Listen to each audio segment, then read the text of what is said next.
Sur la ligne, épisode 18, et vous voyez Hugues Léger qui est en intro avec nous. La raison est simple, c'est qu'il était tellement collaborateur souvent qu'on l'a intégré au show. Et non, il nous aide depuis le début. Alors, il est rendu plus que collaborateur. Il est partie intégrante du show et maintenant co-animateur. On va probablement continuer à la même cadence, à moins que Hugues veuille venir à tous les semaines. Il sera le bienvenu, mais c'est un homme très, très, très occupé, ça on le sait. Alors, on y imposera pas de cadence. On va simplement dire qu'il est le bienvenu à chaque fois. Pour ça, écoute, Hugues, je tiens à te dire, j'ai ajouté ton nom à l'intro. Alors, je vous demande, Nicolas et Hugues, êtes-vous prêts? Absolument. J'ai jamais été aussi prêt.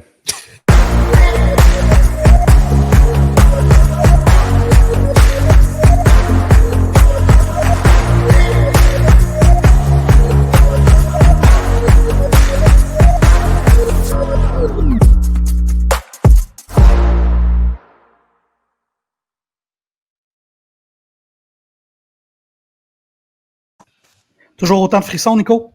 On a sorti Snoop Dogg de son mutisme pour le dernier 12 secondes. C'est parce qu'en rajoutant un nom, il fallait que j'ajoute un petit peu de musique. Hein. On a ajouté quelques secondes. Alors, au montage, ça rendait les choses compliquées. On a un menu très garni aujourd'hui.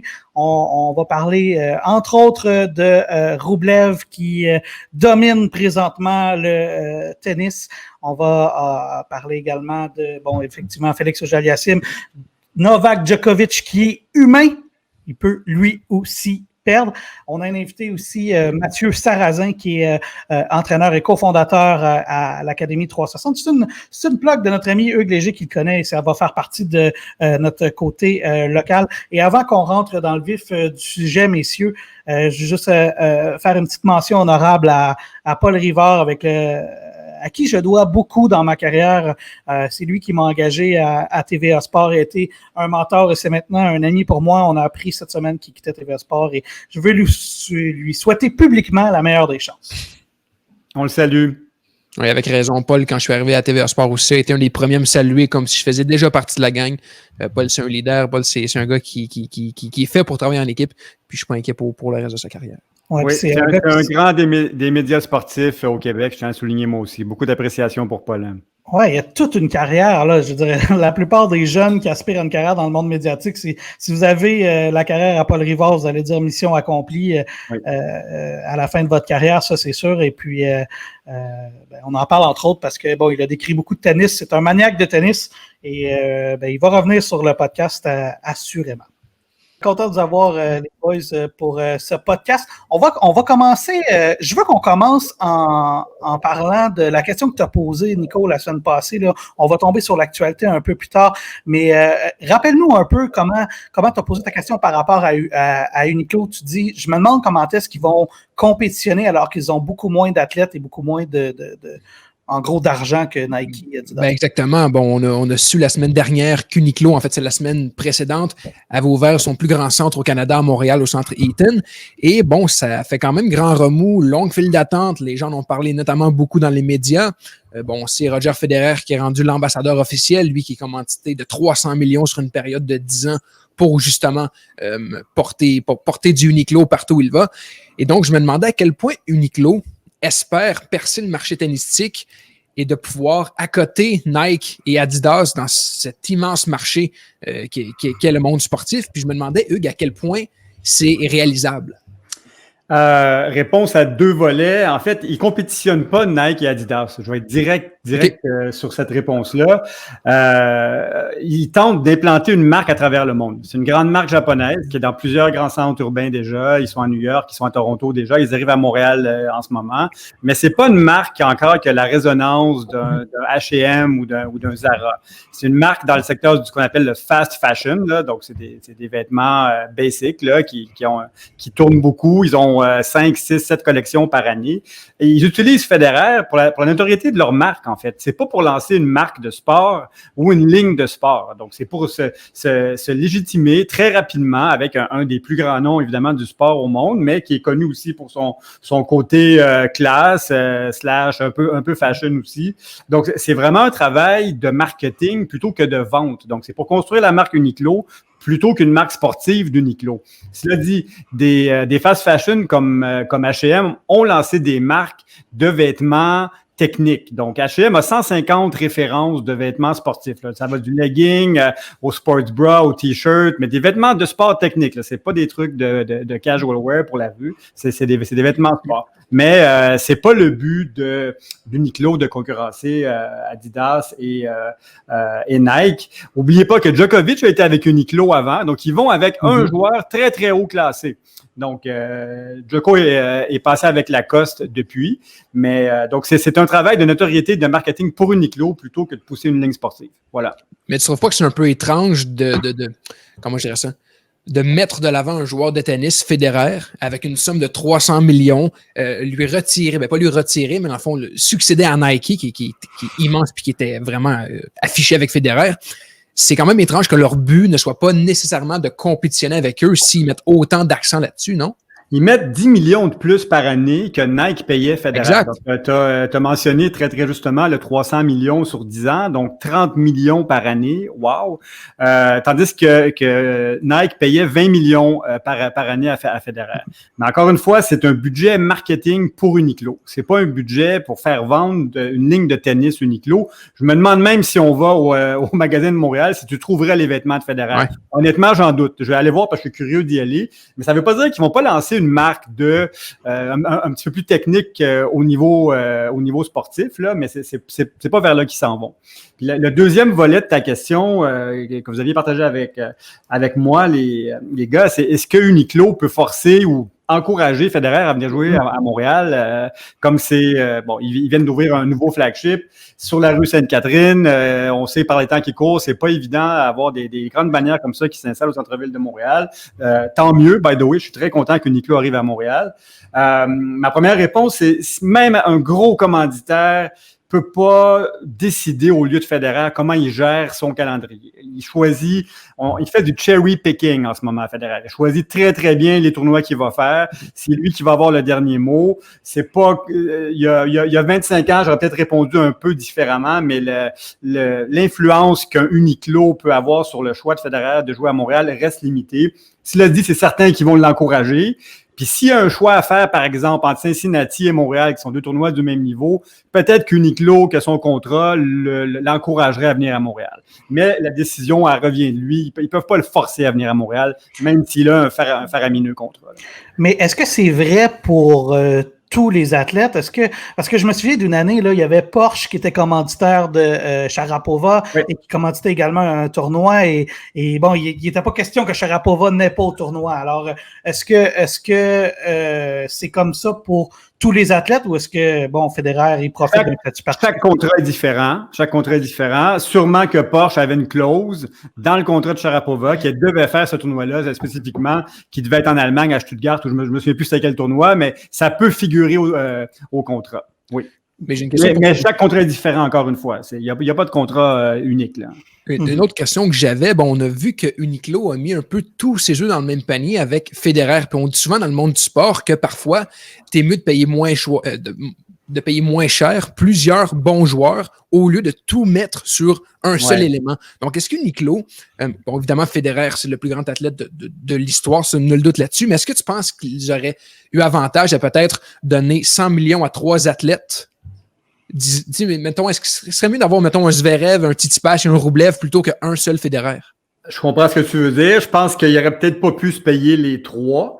Mais on revient à une question marketing assez standard que les professionnels du domaine se posent souvent.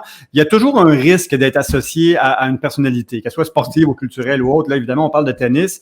Si jamais l'athlète se fait prendre dans un scandale ou il y a un gros problème, il se passe des choses avec Zverev en ce moment, on pourra en parler éventuellement, là, mais on veut éviter, évidemment, d'être pris là, dans une situation où la marque est entachée par les problèmes personnels du joueur. Par contre, Federer, écoute, il est plus blanc que blanc. Je pense qu'au point où il est dans sa carrière, je m'attends pas de gros scandales ou de grosses surprises venant de lui.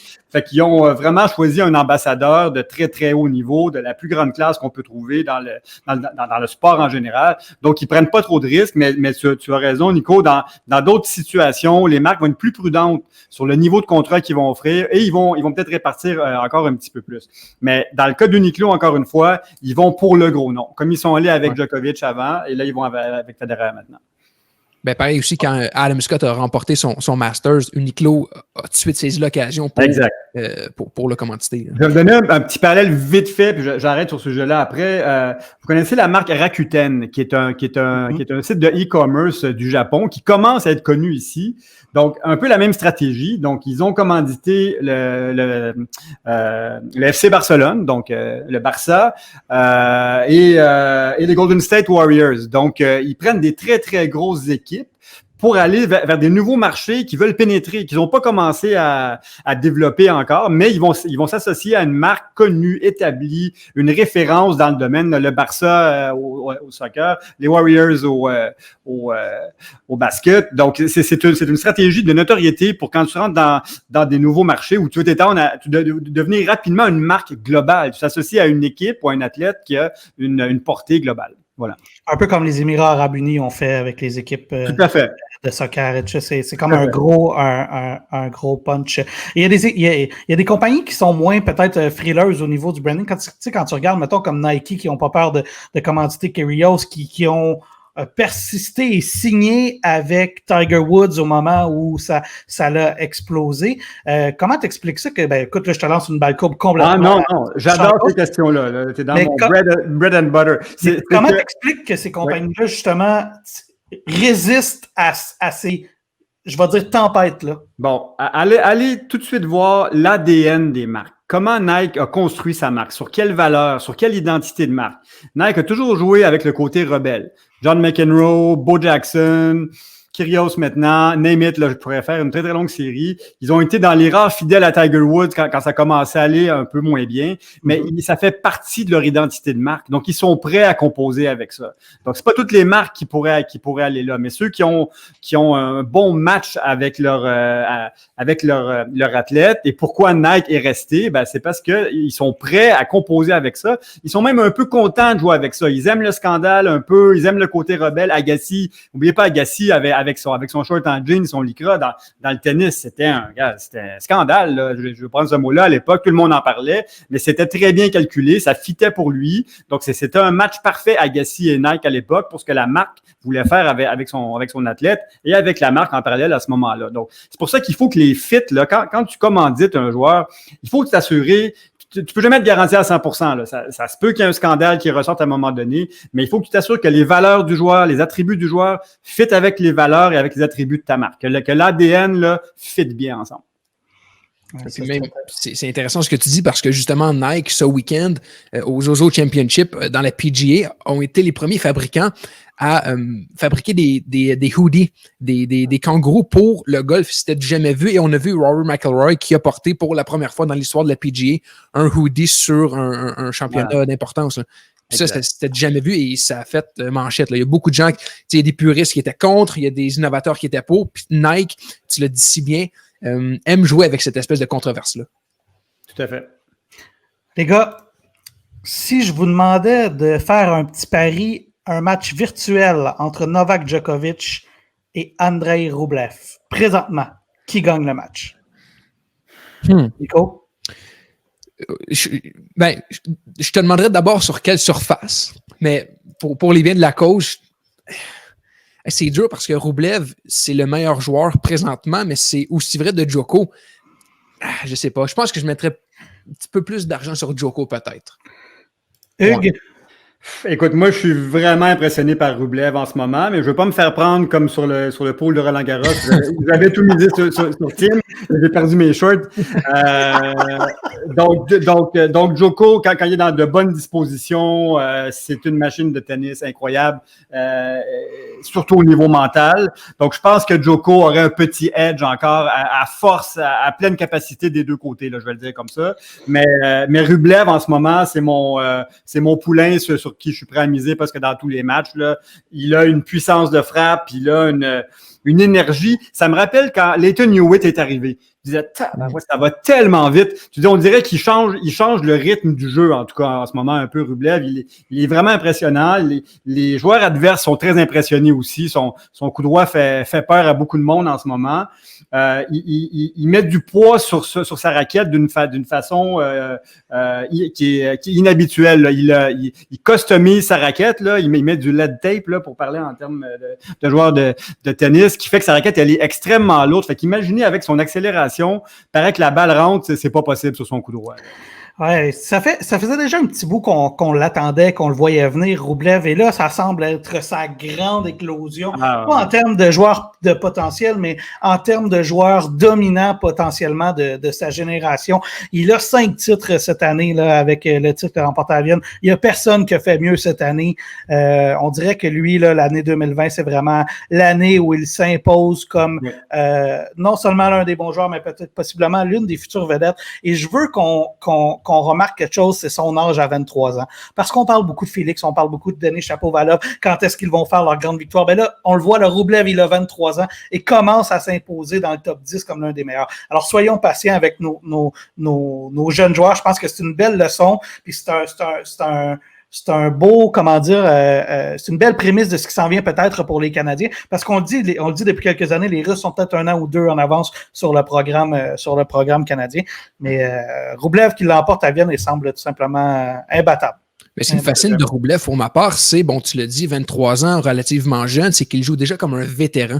Rien ne semble l'atteindre, rien ne semble l'ébranler. Puis bon, on le voit à l'écran, ses statistiques, là, ben pas ses statistiques, mais ses caractéristiques. 6 pieds 2, 165, je trouve qu'il joue encore plus gros. Il joue comme un gars de 6 et 4, 180. Je sais pas si c'est dans la manière de se déplacer, dans sa manière de frapper, Hugues en a bien parlé, mais je trouve qu'il joue gros, il joue intelligemment. Tout semble être à son épreuve. Vraiment, c'est hallucinant. Puis, tu l'as dit, Alex, ça fait longtemps qu'on le voit arriver, Rublev. On dirait que cette année, du moins depuis le retour de la pandémie, c'est comme s'il s'était développé vitesse grand V. Vraiment, c'est impressionnant. Puis d'autant plus, tu l'as dit, 5 titres cette année, mais c'est 3 titres au cours de ces 4 derniers tournois. Il joue sur un rythme d'enfer. C'est beau de le voir aller. Et pour les éliminatoires de Londres, j'ai hâte de surveiller parce qu'avec la crème de la crème du tennis, les Thiem, les Nadal, les Djoko, faut pas compter Rublev pour battu, surtout s'il continue sur cette lancée-là. Ben, je pense que ça va être un défi intéressant, justement, à Londres. Et là, on va le voir. Moi, je l'adore, ce tournoi-là. Là. Première des choses, un tournoi à la ronde avec les meilleurs. Je rêverais qu'on l'ait à Montréal, ce tournoi-là. C'est un format où tu vois les meilleurs joueurs jouer plusieurs fois dans la même semaine, assurément, les meilleurs contre les meilleurs. Alors, ça va être un beau défi pour Rublev et en tout cas, j'ai hâte de le voir. Ça va être un bon premier test, pour lui. Tu sais, on l'a vu. On l'a vu ce tournoi-là. Autant du côté des hommes que du côté des femmes, des fois, tu as des victoires surprises et là, tu le vois l'année d'après, parce que c'est le tournoi qui finit la saison. L'année d'après, cet athlète-là fait des résultats assez significatifs. Est-ce qu'il est, les gars, le meilleur de la nouvelle génération? Et je vais intégrer dans cette nouvelle génération-là, évidemment, Zverev, Tsitsipas, Félix. Est-ce que Rublev est le plus beau potentiel de cette génération-là? Veux-tu y aller? Oui, bon, il semble avoir un peu de mouvement, là. Moi, il y a 1 an, c'était Medvedev qui était mon favori, évidemment. Une belle finale au US Open, une très belle saison estivale. Et Medvedev a pas une très bonne année cette année, là. Il reste encore s'il est dans les 8 meilleurs, là, pour la plupart des tournois, mais il a perdu beaucoup de matchs récemment, puis on sent au niveau mental qu'il est beaucoup moins solide, moins confiant qu'il pouvait être. Tsitsipas, Thiem, je les vois toujours là encore pour un bon bout de temps.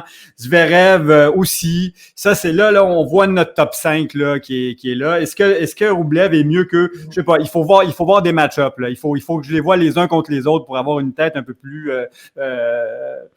arrêtée sur le potentiel là les uns contre les autres. Mais Zverev assurément, pas Zverev, mais Rublev assurément un top 8. Mais on verra. C'est dans des gros matchs sur les grandes scènes, US Open, Grand Chelem et tout ça, sur les points importants, c'est là que tu vois qui mérite d'y être. C'est seulement à ces moments-là que tu sépares les hommes des enfants. Donc, il reste quelque chose à voir encore pour que on dise, OK, Roublev, là, c'est le meilleur de la génération. On verra.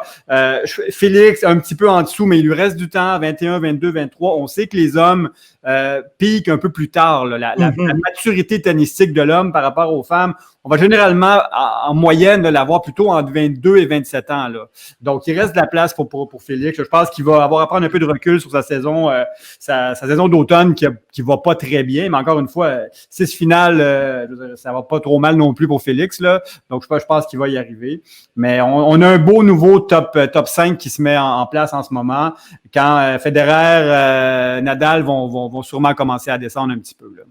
Ce qui est aussi intéressant de Roublev, parce que bon, pour répondre à la question, si je considère seulement la next gen pure, disons la vague de la génération de Félix, de Denis, puis j'ai fait le test avec des amis, sachant qu'on allait faire ce débat-là, puis je leur ai écrit sur notre groupe qu'on a des amateurs de sport, mais qui ne sont pas nécessairement des mordus de tennis. Bon. Et là, je leur ai dit Félix, chapeau, ils connaissent, on est habitués, bon. Là, je leur ai parlé de Zverev. Est-ce que ça vous dit quelque chose? Ils m'ont dit, bien sûr, c'est à la Coupe Rogers contre Federer, c'est un des futurs grands. Bon, parfait. Tsitsipas maintenant. Là, ça leur disait quelque chose, joueurs de tennis, mais sans plus. Et pour moi, ces deux gars-là, Zverev et Tsitsipas, ce sont les deux futurs grandes stars du tennis, dans mon opinion.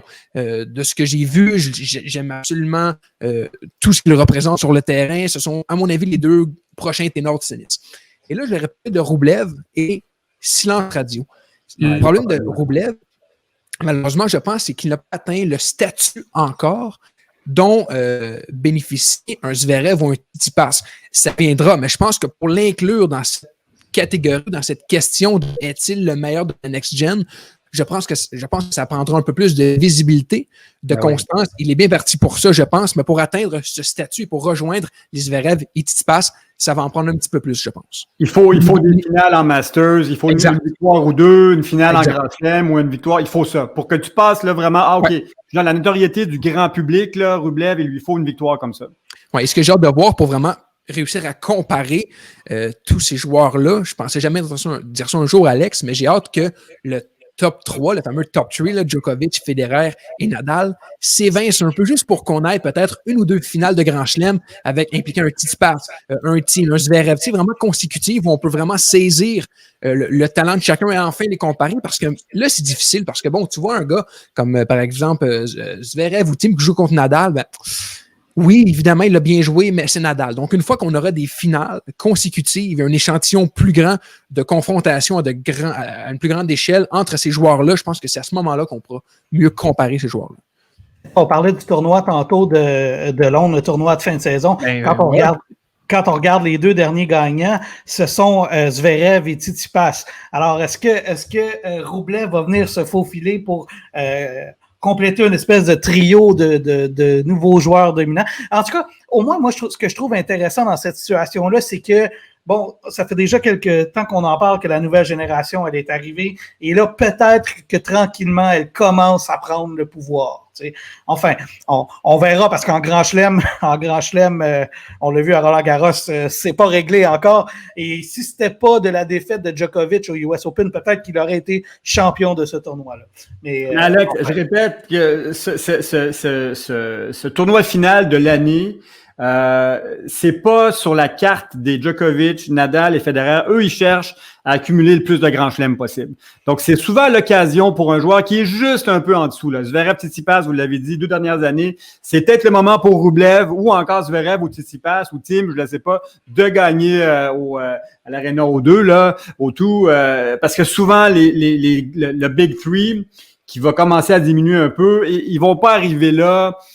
C'est pas une victoire aussi prestigieuse que Wimbledon ou US Open ou Roland-Garros pour eux. Donc, c'est l'occasion souvent du joueur qui est juste en dessous d'aller chercher un gros tournoi. Djokovic l'a dit dans son entrevue d'après-match à Vienne lorsqu'il s'est fait éliminer au quart de finale. Il a dit, évidemment, c'est dommage de perdre, je suis un gagnant, mais ça me dérange pas outre mesure. J'étais venu ici principalement pour ramasser des points pour demeurer au premier rang mondial. Exact. Donc, à ce stade de la saison, tu fais bien de le mentionner, je pense pas que ça importe tant que ça. Oui, ils veulent gagner, ce sont des athlètes professionnels, ils sont drainés à gagner, mais je pense pas, outre mesure, que ça les dérange plus que ça. Non, c'est comme une récompense, puis c'est un très beau prize money en plus, mais c'est moins prestigieux de gagner la moitié, c'est certain.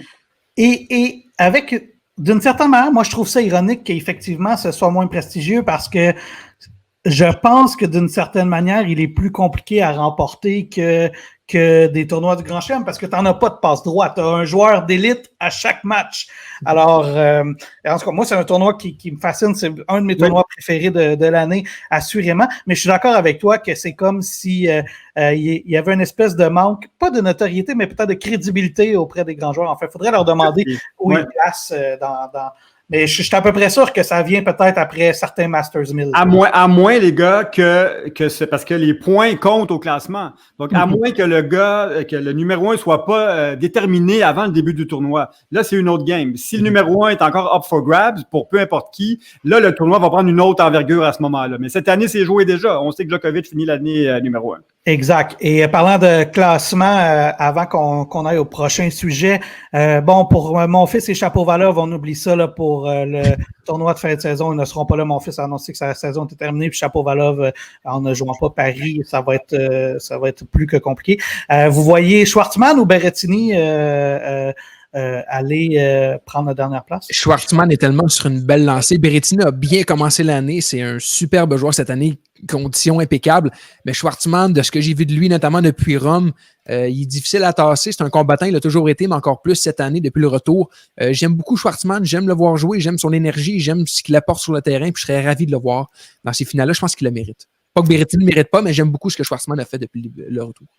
Même chose pour moi. Je donne un petit avantage à Schwartzman pour sa dernière partie de saison là, qui est vraiment excellente. Les gars, en 2 minutes, Djoko est humain, éliminé en quart de finale. Ouais. J'ai une anecdote à vous conter là-dessus. Là. J'étais dans ma ligue le vendredi après-midi, la semaine passée, au centre Carrefour, à Laval. Et je sors du terrain et je vois 6-2, 5-1. J'ai pas vu qui jouait encore. Là, je vois le nom de Djokovic en premier. Genre, Djokovic gagne 6-2, 5-1.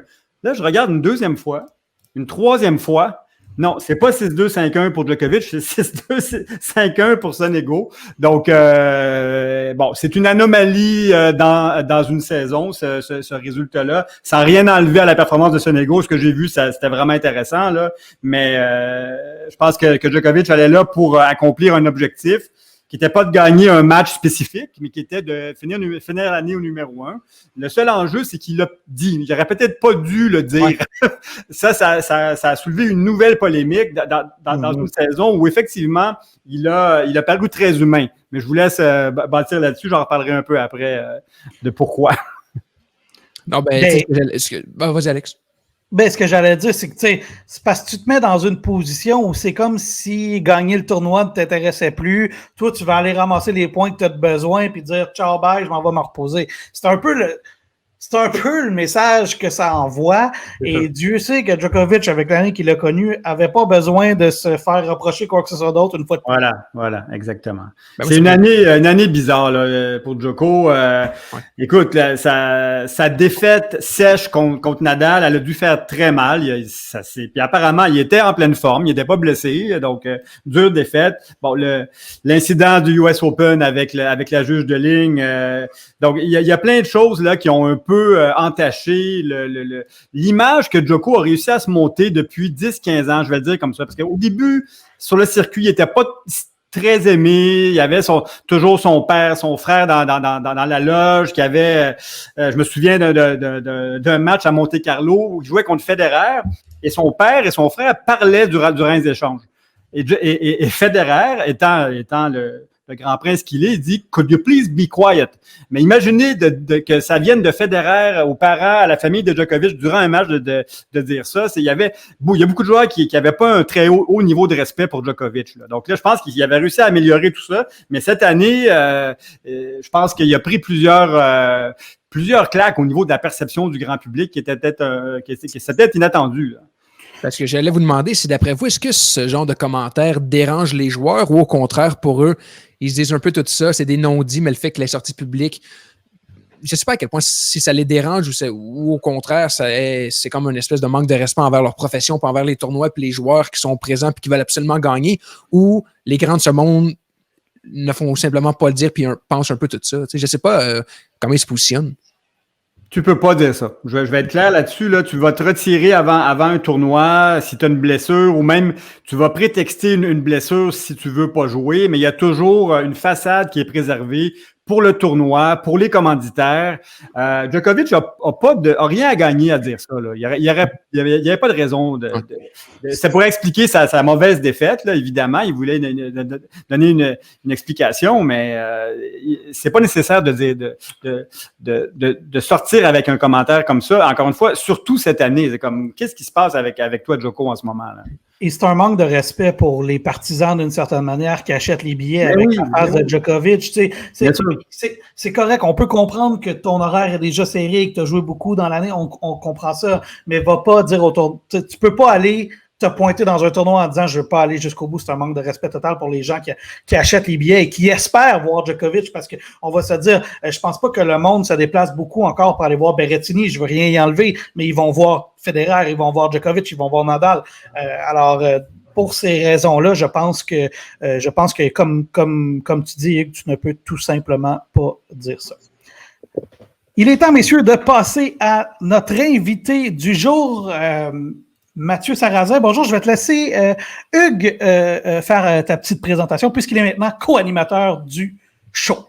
Ouais, très content de recevoir Mathieu avec nous, qui est un coach émérite, qui a un parcours incroyable au sein de Tennis Québec, Tennis Canada, qui est cofondateur, directeur de l'Académie 360 à Brossard. Je veux inviter de plus en plus des acteurs du tennis local, régional, dans le cadre du podcast. Et je pense que Mathieu, c'était un des premiers invités que j'avais sur ma liste. Donc, je suis extrêmement content qu'il soit là.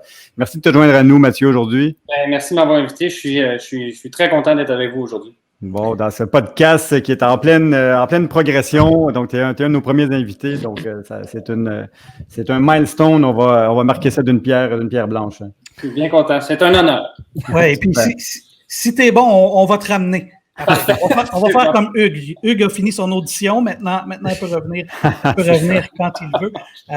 Avant qu'on sorte dans le vif du sujet, Mathieu, parle-nous rapidement de ce que c'est l'Académie 360 de tennis, là, avant qu'on te fasse commenter d'autres petits sujets.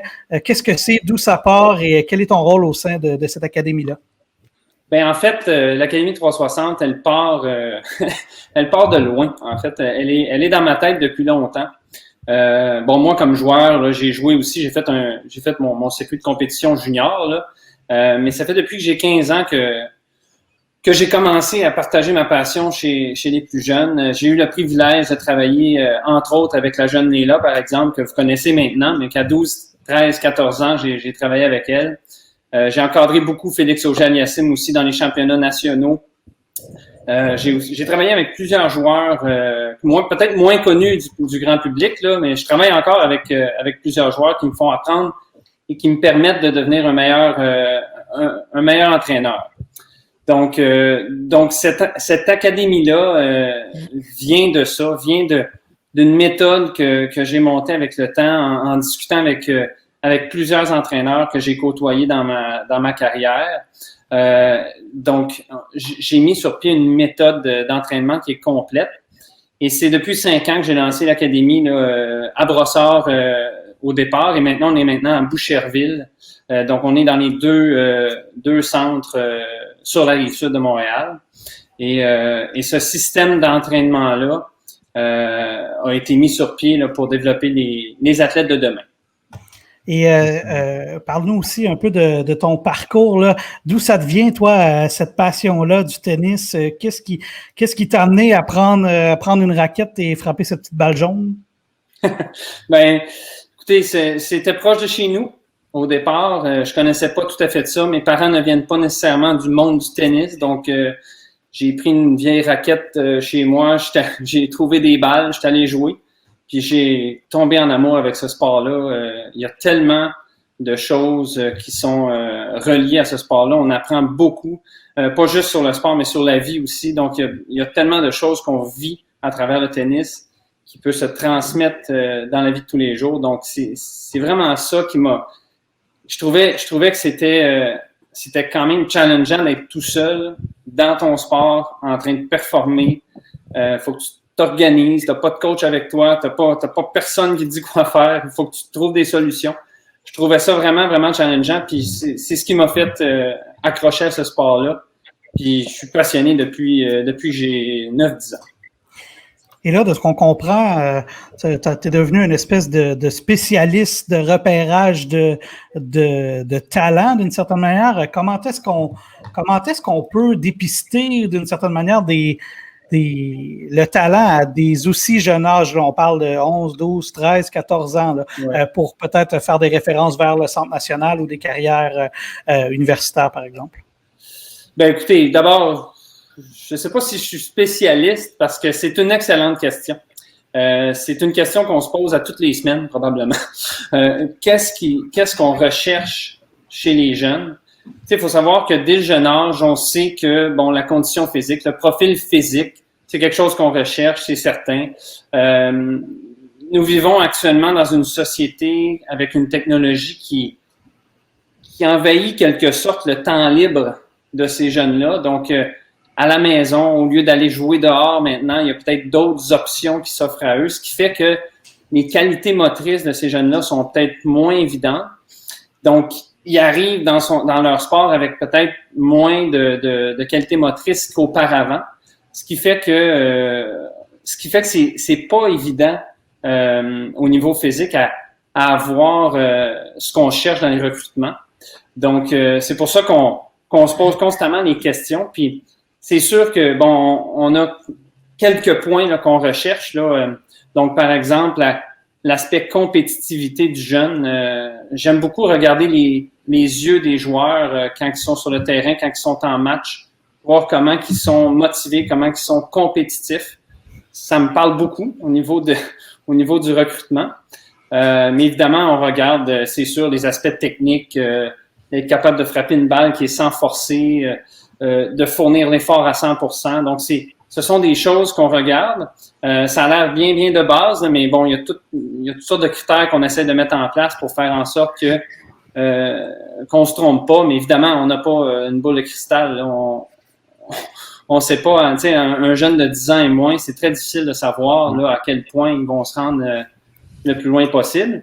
Mais je pense que avec la volonté, avec la bonne volonté qu'on a, puis en regardant les jeunes là, justement là, motivés, ben je pense que c'est le gros point. Là.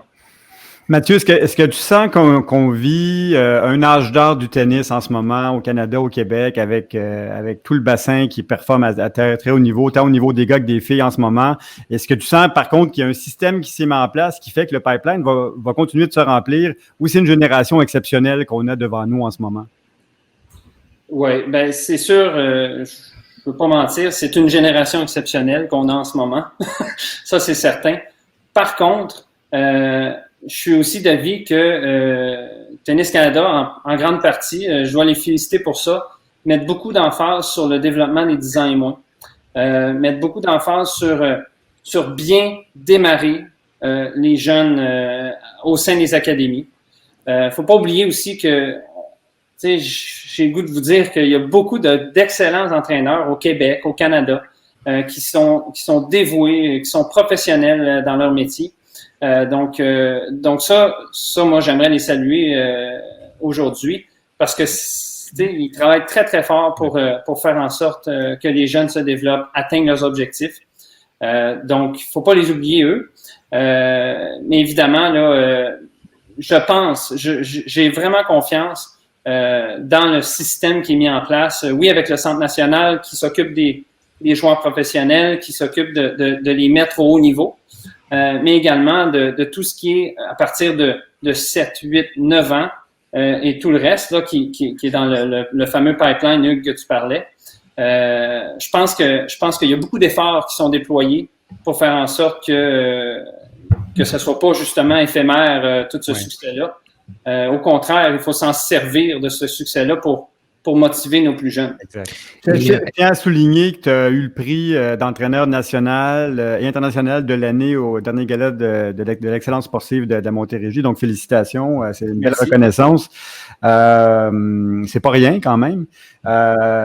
Justement, dans la structure actuelle de dépistage, de progression au niveau régional, après au niveau provincial, national, explique-nous un peu comment la structure fonctionne. Là. Il y a un jeune qui se fait repérer à Trois-Rivières. Comment il arrive ou pas au Centre national? C'est quoi un peu le parcours que les jeunes suivent en ce moment au niveau performance? Là? Parfait. Bien, ça commence localement, hein, c'est certain. Donc, il y a tout un rôle au niveau des académies. Donc, de faire les détections de talent, je vais dire locales, là. Donc, c'est peut-être des fois plus régional, si on veut. Donc, les jeunes commencent au sein des académies, que ce soit privé ou associatif. Et puis, par la suite, là, on parle évidemment de haut niveau. Donc, oui.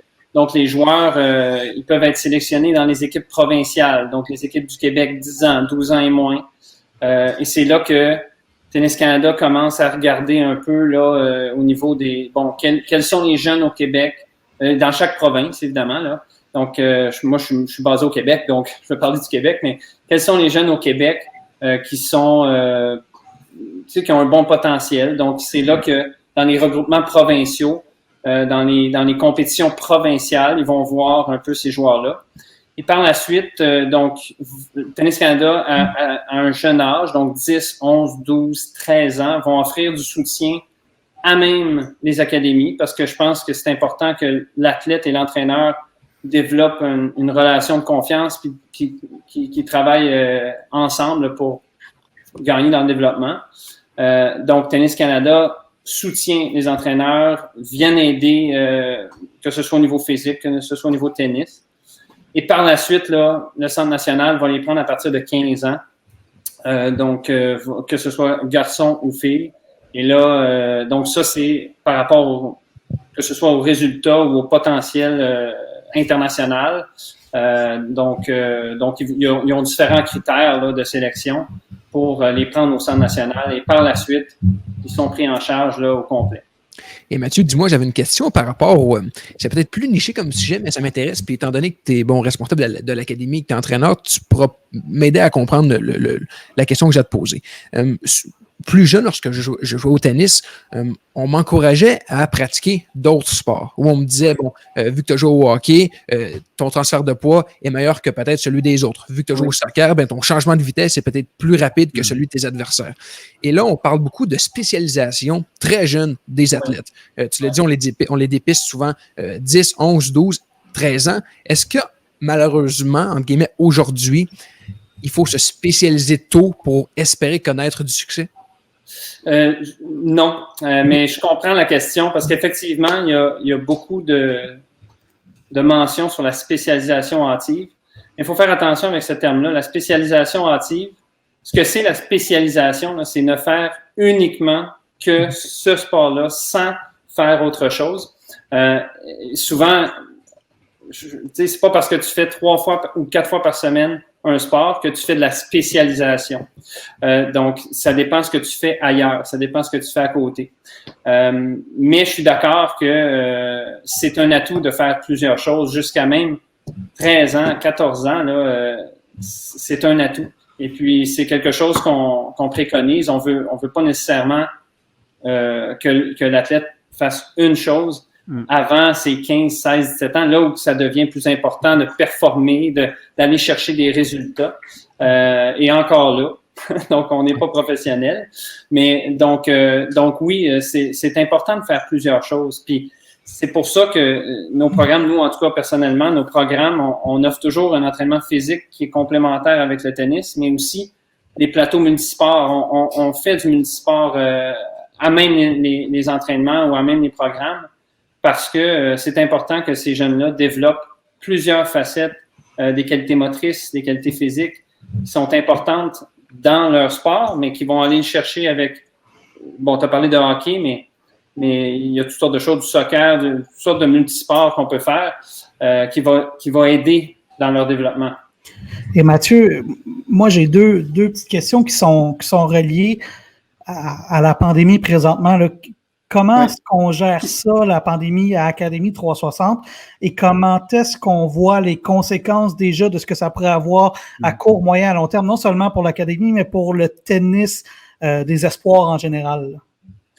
Ben d'abord, je tiens à dire que notre Fédération québécoise, le Tennis Québec, travaille très, très, très, très fort pour faire en sorte que le tennis n'est pas nécessairement, il n'y a pas un impact colossal sur le tennis au Québec. Ils nous tiennent à jour sur les mesures à prendre, etc., et on les suit.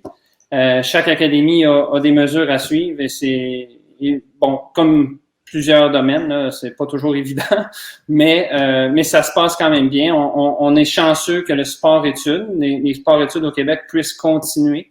Donc, ça permet aux athlètes qui sont normalement en compétition de continuer à s'entraîner puis de pas perdre le niveau de jeu qu'ils ont acquis. Fait que ça, on est très contents. Mais je vous avoue là que c'est quand même des défis là, à tous les jours là, de garder ces mesures-là en place. Ça reste des adolescents, on comprend, ils veulent être ensemble, etc. Donc ça reste des défis, mais ça se passe quand même assez bien.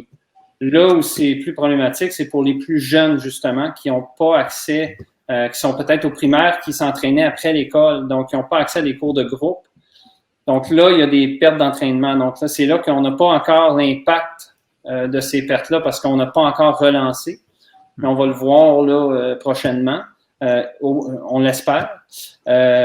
Donc, c'est sûr. Maintenant, au niveau compétition, c'est là que ça fait mal quand même, parce qu'au niveau de la motivation des joueurs, souvent, c'est par la compétition qu'ils vont aller chercher leur motivation à continuer, à s'entraîner fort et à vouloir se dépasser.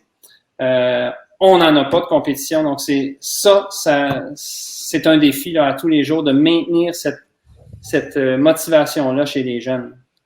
Et sur le plan personnel, Mathieu, dis-moi, parce que j'en ai côtoyé beaucoup des entraîneurs, puis vous êtes des bébites spéciales, dans la mesure où vous pensez toujours tennis, vous êtes toujours en mode game, vous pensez à la pratique du lendemain, du surlendemain, puis du sur-surlendemain, puis pendant la pandémie, les athlètes ont pu s'entraîner, puis ont pu évacuer un peu avec l'entraînement, puis un minimum de compétitivité. Mais toi, en tant qu'entraîneur, comment tu as fait pour rester équilibré? C'était pas évident. Mais j'ai fait d'autres choses. Mais quand même, je suis resté. Je vais être bien franc. Je parlais de bébite, là. Donc j'ai peaufiné mon système d'entraînement. J'ai pris le temps de réfléchir. Est-ce qu'on fait la bonne chose? Est-ce qu'on va dans la bonne direction? Donc, j'ai retravaillé un peu notre système. Donc, je me suis mis au bureau, donc moins sur le terrain, mais je me suis mis plus en arrière d'un ordinateur. J'ai réfléchi, j'ai eu le temps de réfléchir à ce système-là. Puis on a apporté des modifications dès septembre, là, donc quand on a relancé le sport-études, donc on a apporté certaines modifications à notre système d'entraînement qui fonctionne très bien. Donc, j'ai pas arrêté, eh bien non, mais quand même, c'est sûr que physiquement, ça m'a fait du bien quand même parce que je suis toujours debout, je suis sur le terrain, c'est très physique, mais mentalement, je me suis tenu occupé. Justement, c'est quoi l'approche 360? C'est quoi la philosophie de l'Académie 360? Tu dis que tu as réfléchi beaucoup. Qu'est-ce qui fait de vous une approche peut-être un peu différente de ce que d'autres peuvent utiliser comme technique d'enseignement? Oui, ben en fait, je vais essayer de faire simple.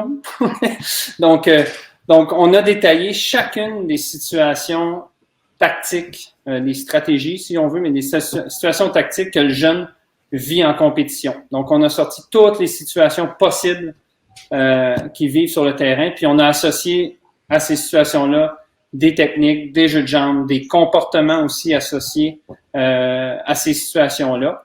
Et à même l'entraînement, quand on lance un exercice, ben c'est tous ces aspects-là qui sont touchés, donc on peut pas faire fi d'un ou l'autre. Donc, c'est vraiment tout intégré à même l'entraînement à chaque jour. Donc, ça devient beaucoup plus facile de transférer la pratique ou l'entraînement qui est fait à sa réalité de match. Est-ce qu'il y avait une session où tu joues contre Nick Kyrgios, tu fais quoi? Ben oui, il y a de l'analyse, exactement. Donc, on utilise l'analyse, on a des séances. Ben là, on a ce qu'on a monté, entre autres. Une des choses qu'on a ajoutées avec la pandémie, c'est des séances d'analyse sur Zoom. Donc, on fait jouer un match et on a tous nos joueurs sur Zoom. Et là, on jase, on discute de tout ça. Donc, ça, on a mis ça en place cette année, puis on en a fait un à date. Mais c'est vraiment bénéfique, là. Mais avant, on le faisait un peu plus sur le terrain. Mais là, on a plus de monde, on touche plus de monde avec la technologie maintenant, puis avec ce qu'on s'est rendu compte avec la pandémie qu'on pouvait faire sur Zoom. Mais le tennis, c'est un sport de réflexe quand même, hein. Fait que, tu sais, on a beau réfléchir à tout ça, puis mettons, avoir des conversations. Est-ce que tu penses que tu vas avoir des résultats concrets malgré, là, je comprends, là, c'est la pandémie, puis ça complexifie plein de choses, mais est-ce que cette nouvelle façon de faire là, de discuter peut-être plus amplement de certaines choses que vous voyez, va avoir des résultats directs sur le terrain?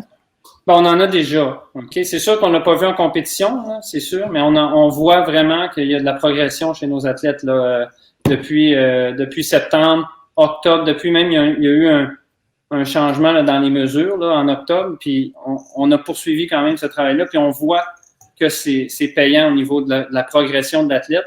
Maintenant, c'est sûr qu'on n'a pas mis ça en compétition, donc il y a toujours l'aspect stress, l'aspect gestion de soi-même là, en compétition. Donc, il y a ça, là. Il y a ça qu'on n'a pas vécu encore. Et toi, tu vis le tennis de l'intérieur, bien sûr, et là, on parle un peu de l'aspect pandémique, là. Eugène Lapierre qui affirme en début de semaine, qui pense, du moins, qui est optimiste à ce que la Coupe Rogers ait lieu en 2021. Toi, de ton point de vue, de ce que tu as vécu, de ce que tu sais, est-ce que tu es optimiste aussi par rapport à cette nouvelle-là? Ben, moi, je trouve que c'est une excellente nouvelle, puis je vous dirais que je m'en remets à Eugène, il est plus dans ce dossier-là que moi. Je l'espère. J'espère vraiment qu'on va pouvoir faire la Coupe Rogers, que Tennis Canada va pouvoir faire la Coupe Rogers. C'est vraiment, d'abord, au niveau, on ne se le cache pas, au niveau financier pour le développement des athlètes, ça aide beaucoup. Il y a beaucoup d'argent, des retombées de ce tournoi-là dans le développement des athlètes. Donc, c'est très important. Maintenant, ça, c'est l'aspect financier, mais aussi l'aspect, je vous parlais de motivation tout à l'heure, les jeunes qui s'en vont à la Coupe Rogers, à chaque année, ils s'en vont à la Coupe Rogers, on voit une différence dans leur motivation après le tournoi. Donc, c'est super important pour le développement du tennis dans la région. C'est sûr et certain au Canada. Là on parle du Québec, mais en Ontario, c'est pareil. Puis, il y a beaucoup de gens qui se déplacent au Canada vers la Coupe Rogers. Là. Donc, c'est très, très, très important pour tout ça. Donc, je l'espère. Maintenant, je suis pas dans le secret des dieux, là. Je suis pas dans ce dossier-là. Mais je suis optimiste. Je pense que août prochain, je pense que oui. Et Mathieu, peut-être avant qu'on conclue, là, est-ce que l'Académie 360, c'est juste une académie d'élite ou est-ce qu'un joueur comme moi, plus ou moins en forme, avec un léger surplus de poids et un service, disons, douteux, peut aller s'entraîner chez vous? Ben, je sais pas à quel âge, mais en tout cas, on est une académie junior. Donc, OK. On prend que les juniors. Par contre, ce n'est pas nécessairement une académie que élite. On a lancé des programmes aussi saisonniers qu'on appelle, donc c'est par session. Donc, un jeune qui veut s'initier au tennis, qui veut découvrir le tennis, peut aller dans notre programme découverte, justement. Et là, cheminer dans notre système, donc découverte, préparatoire, et après ça, nos programmes réguliers. Donc, les réguliers qui sont à l'année, qui sont plus de développement. Donc, on a toute une structure qui est en place pour faire en sorte que ces jeunes-là peuvent s'intégrer à l'académie et pratiquer le sport qu'ils aiment. Non, malheureusement, je ne suis plus d'âge junior depuis 1 an ou 2 ou à peine. Nico, on dirait que tu ne me crois pas. Non, moi, je te crois 100%. Moi, tout ce que tu dis, je crois. Merci.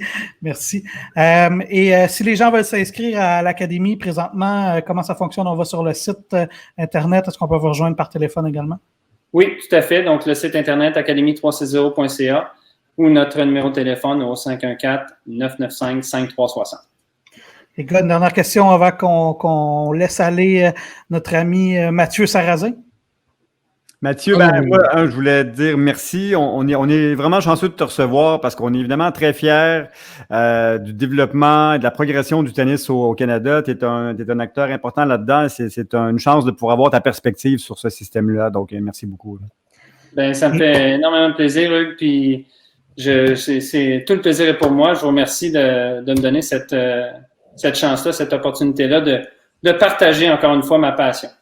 Et on te réinvitera peut-être la prochaine fois pour peut-être des choses un peu plus techniques, peut-être nous parler des espoirs qui sont à venir, parce qu'on les suit beaucoup, moi et Nico, et toi, t'as les deux mains dedans, comme on dit. Alors, peut-être venir nous donner l'avenir du futur, disons-le comme ça, et ça nous fera plaisir. Ça va me faire plaisir. Merci beaucoup, Mathieu. Les boys, je vous remercie infiniment aussi pour votre collaboration. On se dit à la semaine prochaine pour l'épisode 19. Et Nico, je te donne le mot de la fin. Bon tennis, Alex, Hugues et Mathieu. Bon tennis, tout le monde. À la prochaine.